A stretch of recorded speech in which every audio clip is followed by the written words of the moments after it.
ಇದೀಗ ರಾಮಾಚಾರಿ ಮತ್ತು ಕಿಟಿ ಇಬ್ಬರು ಕೂಡ ಸೇರಿ ಒಟ್ಟಿಗೆ ವೈಶಾಖಗೆ ಬುದ್ಧಿ ಕಲಿಸಲು ಮುಂದಾಗಿದ್ದಾರೆ.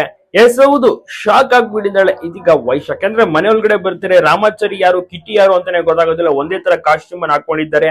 ಅದೇ ರೀತಿ ಅದೇ ಟೈಮ್ಗೆ ಚಾರು ಕೂಡ ಹೇಳ್ತಾಳೆ, ನಿಮ್ಗೆ ಇದ್ರಲ್ಲಿ ರಾಮಾಚಾರಿ ಯಾರು ಕಿಟಿ ಯಾರು ಅಂತ ಗೊತ್ತಾಗುತ್ತಾ? ಶಾಕ್ ಆಗ್ಬಿಡಿ, ನಿಮ್ಗೆ ಮುಂದೆ ಇನ್ನಷ್ಟು ಬದಲಾವಣೆಗಳು ಟ್ವಿಸ್ಟ್ ಗಳು ಕೂಡ ಬರಬೇಕಿದೆ. ಈಗಲೇ ಇಷ್ಟೊಂದು ಶಾಕ್ ಆಗೋದ್ರೆ ಹೇಗೆ ಅಂತ ತುಂಬಾನೇ ಸಖತ್ತಾಗಿ ಚಾರು ಕೂಡ ಡೈಲಾಗ್ ಅನ್ನ ಹೊಡಿತಾಳೆ. ತುಂಬಾ ಜನರಿಗೂ ಕೂಡ ಇಷ್ಟ ನಮ್ಮ ನಿಮ್ಮೆಲ್ಲರ ಪ್ರೀತಿಯ ರಾಮಾಚಾರಿ ಮತ್ತು ಕಿಟ್ಟಿ. ಈ ರೀತಿಯ ಒಂದು ಟ್ವಿಸ್ಟ್ ಯಾರು ಕೂಡ ನಿರೀಕ್ಷೆ ಮಾಡಿರ್ಲಿಲ್ಲ. ವೈಶಾಖ ಅದ್ಭುತವಾದಂತ ಪಾತ್ರವನ್ನ ಮಾಡಿದಂತ ವೈಶಾಖ ಅವರು ನಿಜಕ್ಕೂ ಕೂಡ ಸೂಪರ್ ಅಂತಾನೆ ಹೇಳ್ಬೋದು. ಯಾಕೆಂದ್ರೆ ರಾಮಾಚಾರಿ ಮತ್ತೆ ಕಿಟ್ಟಿ ಇದರಲ್ಲ, ಅವರು ಸಖತ್ತಾಗಿ ಮನೆಯೊಳಗಡೆ ಎಂಟ್ರಿ ಕೊಡ್ತಾರೆ. ನಂತರ ಆಚಾರ್ಯರಿಗೂ ಕೂಡ ಖುಷಿ ಆಗುತ್ತೆ, ಆದ್ರೆ ಅವ್ರಿಗೆ ಮಾತಾಡಕ್ ಆಗೋದಿಲ್ಲ, ಸುಮ್ನೆ ಕುತ್ಕೊಂಡಿರ್ತಾರೆ. ಆದ್ರೆ ಅವರು ಒಂದು ಮನಸ್ಸಿನೊಳಗಡೆ ಮಾತನ್ನು ಕೂಡ ತಿಳಿಸ್ತಾರೆ. ಜಾನಕಿ ಆಗಿರ್ಬೋದು, ಎಲ್ರಿಗೂ ಕೂಡ ಖುಷಿ ಆಗಿದೆ. ರಾಮಾಚಾರಿ ಮತ್ತು ಕಿಟ್ಟಿ ಅವರ ಒಂದು ಎಂಟ್ರಿ ಇತ್ತಲ್ಲ, ಅಭಿಮಾನಿಗಳಂತೂ ತುಂಬಾ ಅಂದ್ರೆ ತುಂಬಾನೇ ಎಂಜಾಯ್ ಮಾಡ್ತಾರೆ.